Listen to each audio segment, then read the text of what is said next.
Clara Reed, Chapter 11, St. Catherine Docks. You're still in London, though you've been trying to make yourself useful investigating the murders. Zora seems convinced the culprit is a werewolf, and there are a few clues to support this, though the theory is a little too neat for your taste. Ives agrees, but the coppers don't. Okay, we are back in the Docklands. Talking to Molly always makes my skin crawl. And I've got this dratted party tonight. Okay, task updated, the courtesan killer. Tennis Telegram said he'd gotten me a special outfit. I should go to the bell jar and check with Suri to see if it arrived. Can't forget, still need to track down that journalist, Ivana Orsini. Molly said that Ivana might be found at the bell jar. Okay, so far all roads lead me to the bell jar, which is nice. That's a couple of things I can handle in quick succession. Efficiency is key if I'm ever to catch this killer.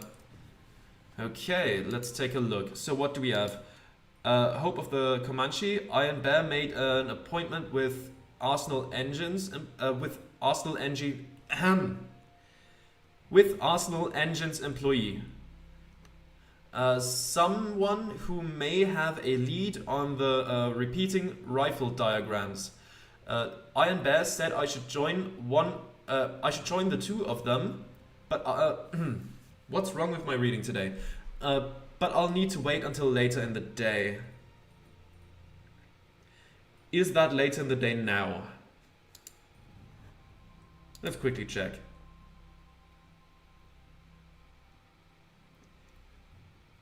Let's see if that later in the day is in fact now or not. There's Paco.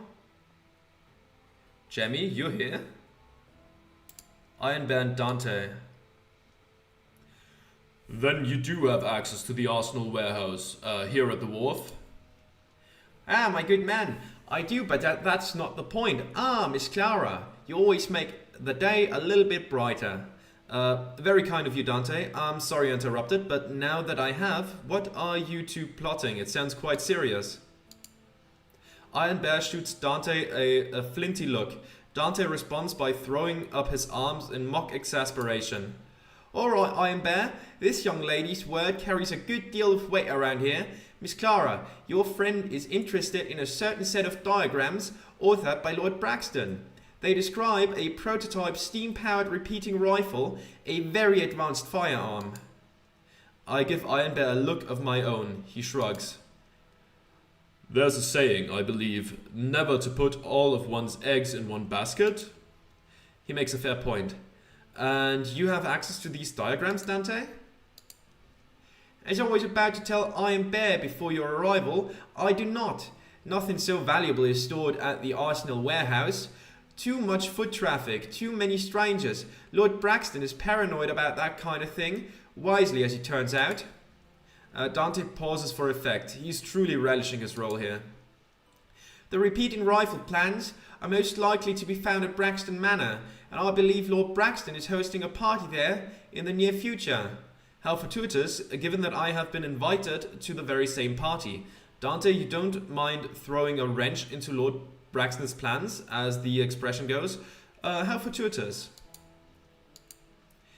Then you will help me acquire... Oh, wrong character. Then you will help me acquire the diagrams from the manor. I would be in your debt. That's reason enough, and searching the manor for the diagram sounds like a bit of fun. Yeah, sure. Thank you, Miss Reed. I will meet you and Cunningham at the ferry landing here at the wharf when it's time to leave. What is the English expression? Good luck and Godspeed. Good day to you, gentlemen. Okay. That seems like a day ender, if not something that happens the next day anyways. Or like the next chapter. I guess we'll see. Let's first... No, right, getting the uniform is probably required for the boat. I guess we'll see. I get the uniform at Soros Square. Let's travel there. I doubt we're gonna come out at the train station, which would be better. We're just gonna go through the corridor. But that's fine as well. That's okay. Come on now. The mandatory Soros Square hiccup. There we go. Yeah, we're in the alleyway. That's fine though. We don't need anything from Pavel's at the moment. We should be fine either way.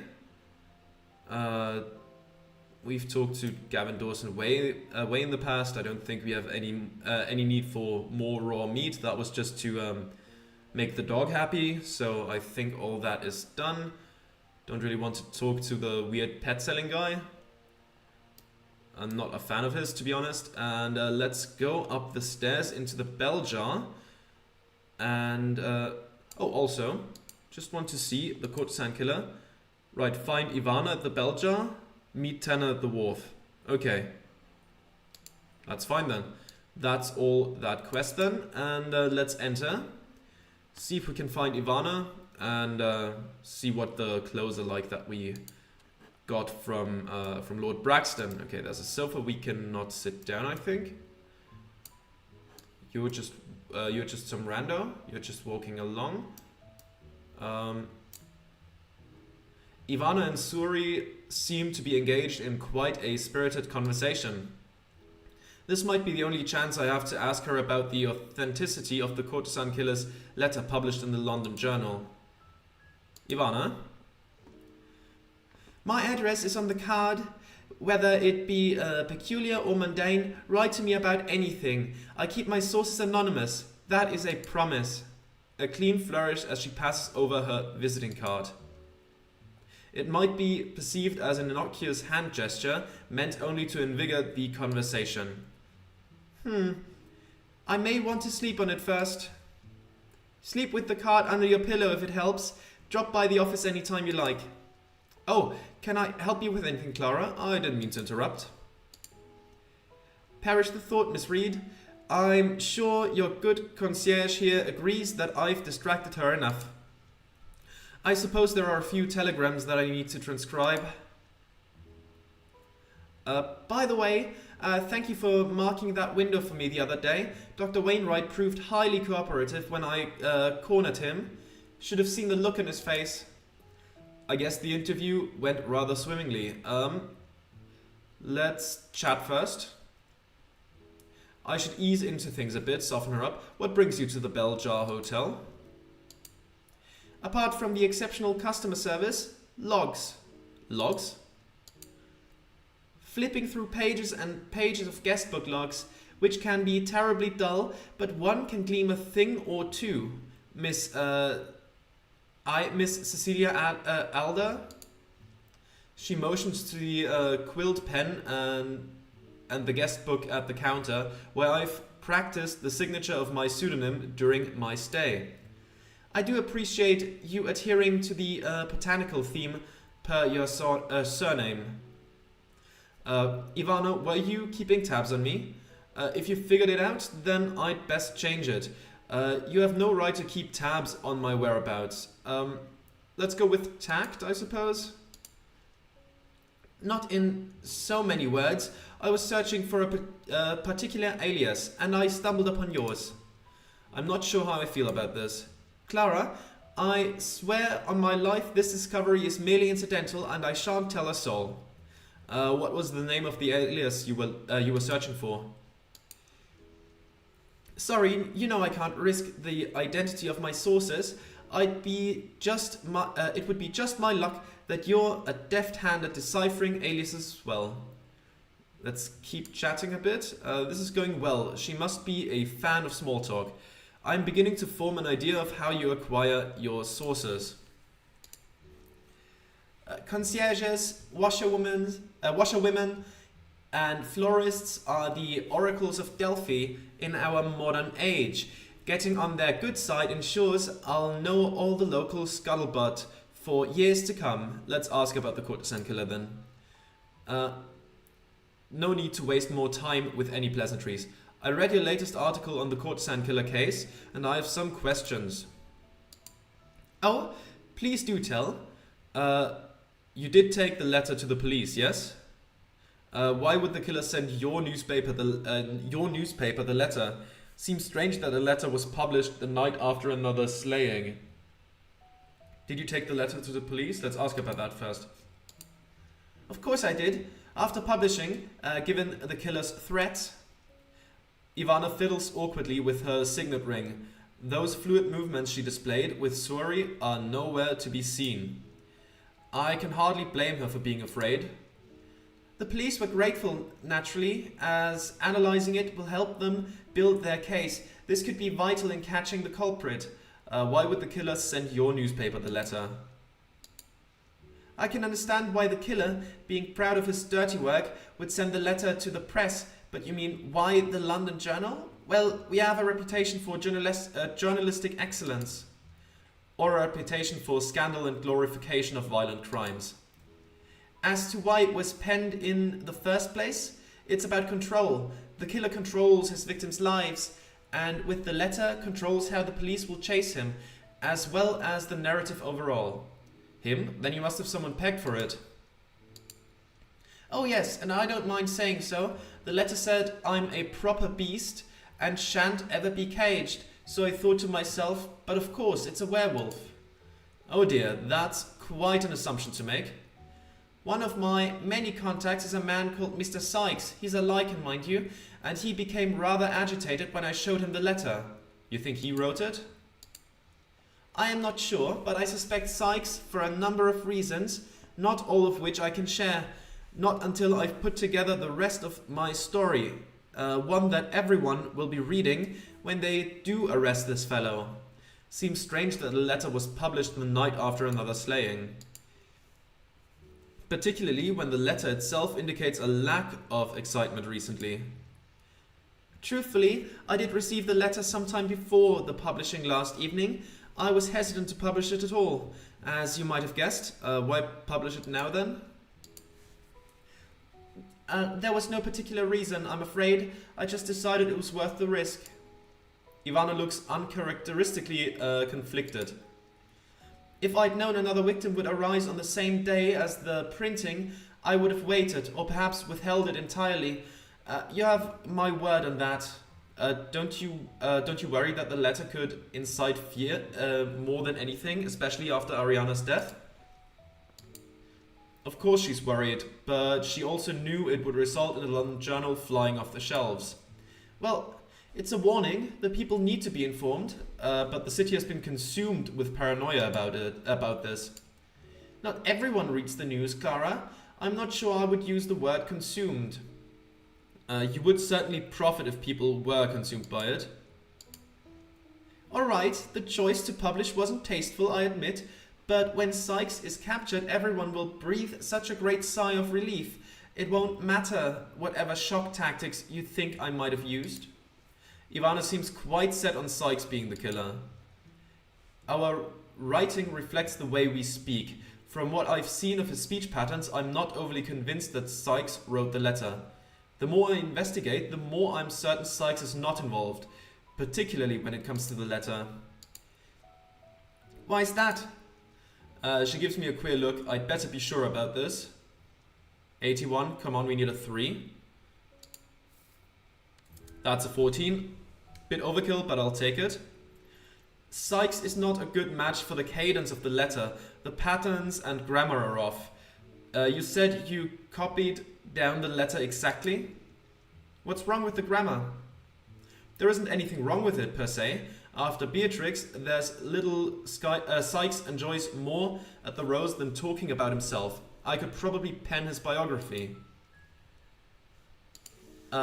Yes, and? It's not as if he cannot write a well-tuned sentence, but without a single misspelling, nor a comma out of place. It simply sounds different from his usual mannerisms. Perhaps if Sykes consulted an editor before. Oh, 50% chance. Oof. It's been staring me in the face all this time, of course. Let's see. Come on, please. I'm so unlucky with those rolls. Someone else penned a letter? Someone else penned the letter. Am I correct, Ivana? Clara, please. Her shame is transparent. Mortification in her otherwise steadfast manner. By the saints, how could I have missed it? It was Ivana who wrote the letter. The way she looks down and squares her feet, she's been backed into a corner. Like this before. Why say it aloud when you already know? Though I suppose Staying tight-lipped at this juncture wouldn't be a matter of journalistic integrity, but rather cowardice. Quite. Simply know this, it wasn't my choice. I'll not deny forging the letter, but please don't think it was because I take pleasure in subterfuge. For what purpose then? An order from her superior to boost paper sales? Or something more insidious than that? Then be my ally in this, I won't turn down any help. I want to help, but I'm in the same boat as you. If you really want more information on the case... Ivana looks loath to say the next part. Take a look in your employer's flat. Madame Sora? It's on Cable Street, just past the orphanage. First brownstone you hit, ground floor. Swing by when you get the chance. I'm sure a clever lady like yourself could find a way in. Oh no, we used the lockpick. Okay. I suppose that's all I'm going to learn from Ivana. Do we still have the lockpick? That's the wrong tab. Oh, magic lockpick. Okay, I thought it was one use. Okay, we still have it, so that's a good sign. Sorry. Oh, by the by, a package just arrived for you. I've got it right here if you'd like to collect. A package from whom? It's from your friend Tanner Cunningham, it seems. That'll be the dress for this evening's soiree. I don't know if I'm pronouncing that correctly, by the way. If not, please feel free to let me know. Thank you, sorry. I can take that package now if you'd like. Not a problem, Miss Reed. I do hope Tanner's picked something reasonable. Whatever it is, I can head up to my room and put it on at the dressing table when I'm so inclined. Tanner will be waiting for me at the wharf, and we'll take the ferry to Braxton Manor from there. Is there anything else I can help you with? Oh, that was her. My bad. Is there anything else I can help you with? I'm good for now. Thank you, sorry. All right, let's head up then. Go to our room and quickly put that other dress on. Let's see what it looks like. I'll take a look in the inventory first, just so we can see it real quick. Elegant attire for tonight's soiree. Dressing table, is that where we dress? Let's get this over with. Let's see what it looks like. Okay. Well, it's not what I would have chosen, but at least it fits. Yeah, it's fine, I suppose. Let's go back down to the lobby and let's investigate Zora's place. You know, I kind of thought she was sketchy, since, you know, one of the victims that we held a seance for talked about there being a woman involved and her being very adamant about it being a werewolf. So, maybe she did it. Who knows? But I don't know why she would. I don't have a motive for it yet. So, like, it's something that I've thought about, but haven't really come to a conclusion about. So I guess we'll see. That was Cable Street. Let's see if we find anything incriminating in her place.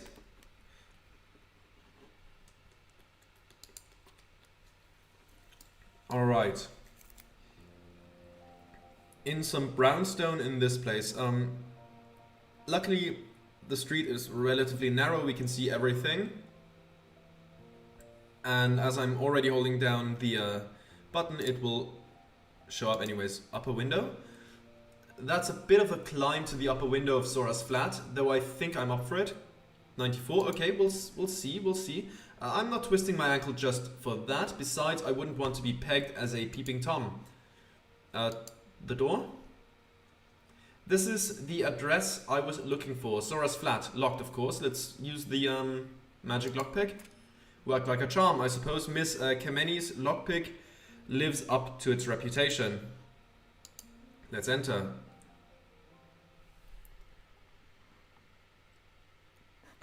Madame Zora has more than enough capital to enjoy the niceties associated with the upper crust.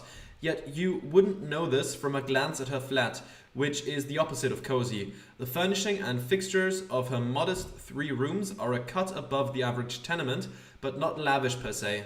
Either Sora's much humbler than one might suspect, or she likes to play chameleon with her property. The barren door suggests a woman lacking personality, but anyone who has spoken to Sora knows the opposite is true. Sora's well-heeled status does not align with the domestic simplicity found here. There is something insincere about the wooden picture frames and the chairs upholstered in drab and solid colors, as if she were concealing aspects of her character, aspects that would otherwise be exposed if she had chosen the handcrafted and one-of-a-kind pieces of her home that she certainly could have afforded. For her home, not of her home. My bad. There we are.